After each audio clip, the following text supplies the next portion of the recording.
This area is set in nature of having only wooden built houses, small houses, which we believe there were about 50, and each accommodating not less than 5 people, and you find that the affected number of people was really big. Usually we have our neighbor here, is having something like a club.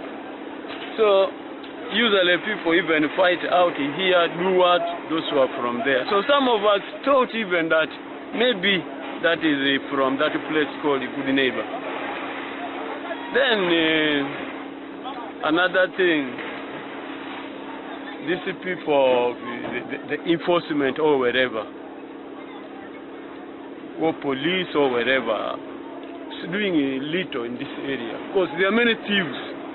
For example, some of us were pulling our things, somebody comes to carry, you pull, he carry. We have lost the things.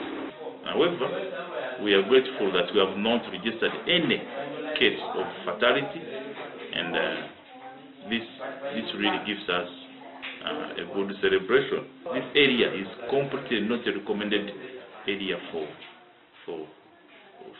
residents, and actually it should be condemned.